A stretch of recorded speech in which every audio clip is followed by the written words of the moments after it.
তার আমার উচ্চকিত হয়, আমরা সে আশীর্বাদ ব্যক্ত করছি এবং একজন সহযোদ্ধা হিসাবে তার পাশে আমরা সার্বিকভাবে রয়েছি। কিন্তু একটি অতি দুঃখের বিষয়, এই হামলাকে কেন্দ্র করেও আজও মব করার সেই প্রচেষ্টা চালানো হয়। যে মব 5 আগস্টের পর থেকে মবকে শিল্পের রূপ দান করার একটি বিশেষ গোষ্ঠী, সে আজও নিবৃত্ত হয়নি। আজও এই হামলার উপর হামলাকে কেন্দ্র করে তারা মব করতে চায়, তারা তুষার উপর রাজনীতি করতে চায়, তারা হাতিকে রাজনৈতিকভাবে হাতিয়ার হিসেবে ব্যবহার করতে চায়।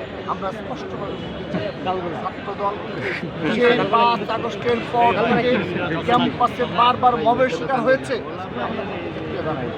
আমরা মবের শিকার হওয়ার পরও আমরা সর্বোচ্চ ধৈর্য সহনশীলভাবে ছাত্র দলের নেতাকর্মীরা ক্যাম্পাসগুলোতে অবস্থান করার চেষ্টা করেছি। আমরা হলে অবস্থান করতে আমাদেরকে বাধাগ্রস্ত করা হয়েছে। আমাদের হল কমিটি দেওয়ার পর কীভাবে একটা মব ক্রিয়েট করা হয়েছে, বলা হয়েছে লেজুর ভিত্তিক ছাত্র রাজনীতি কিংবা ক্যাম্পাসে ছাত্রদের থাকা যাবে না বলে বাংলাদেশের সকল ক্যাম্পাসে মব ক্রিয়েট করার একটা প্রচেষ্টা চালানো হয়েছে। এর নেপথ্যে কারা রয়েছে, ছাত্র সমাজ অবগত রয়েছে, আমরা অবগত রয়েছি। তার বিরুদ্ধে আজকে যদি আপনি বাংলাদেশের যে স্থিতিশীলতা, বাংলাদেশের যে সাধারণ জনগণকে একটি স্বাভাবিক সুস্থ জীবন এবং জীবনমান উন্নয়নের জন্যে যে গণতান্ত্রিক অগ্রযাত্রা, তাকে যদি বাধাগ্রস্ত চান আমরা কিন্তু কোনো মতকে আমরা প্রশ্রয় দেবো না, আর কোনো মতকে কোনো প্রশ্রয় দেবো না। আমরা সতর্ক করছি, দয়া করে সহনশীল আচরণ করতে ষড়যন্ত্রে লিপ্ত হয়ে খুনি হাসিনার যে তার যে ধরনের প্রত্যাশা, সে ধরনের প্রত্যাশার পক্ষে আপনারা কাজ করবেন। তার যে মনোভাব, তিনি সে মনোভাব করার জন্যে আমরা যেটা প্রাথমিকভাবে জানতে পেরেছি, হাদির উপর হামলার সাথে প্রাথমিকভাবে এই ফেসিস্টরা জড়িত বলেই আমরা জানতে পেরেছি।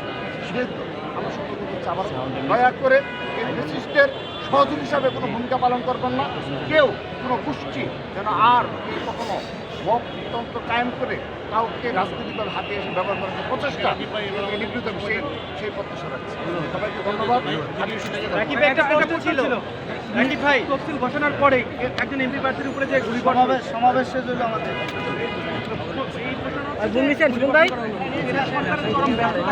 অবশ্যই আমরা তো আমাদের সবাই বারবার বলেছি যে এই দেশের আইন শৃঙ্খলা চরম অবনতি করেছে। এটাকে উন্নত করার জন্যই এবং এই দেশকে সুশৃঙ্খলে নিয়ে যাওয়ার জন্যই তো তফসিল ঘোষণা হয়েছে।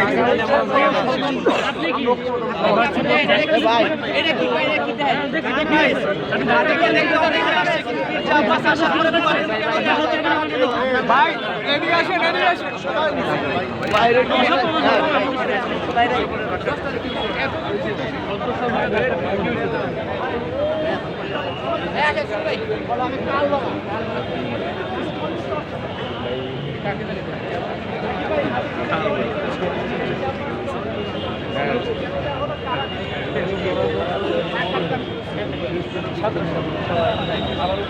শুধু দর্শক, আমরা ঢাকা মেডিকেল কলেজ হাসপাতালে হাদির উপরে সন্ত্রাসী হামলার প্রতিবাদে বাংলাদেশ জাতীয়তাবাদী ছাত্র দলের নেতারা এখানে এসেছেন এবং সাংবাদিকদের তারা ব্রিফ করলেন।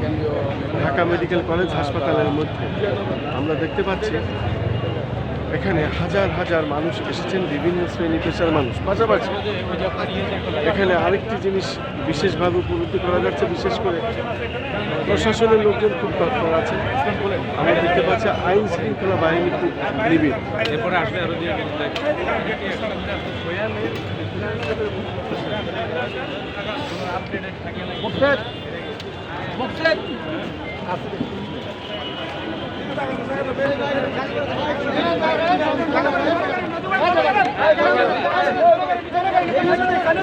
ভাই একটু ভাবে যান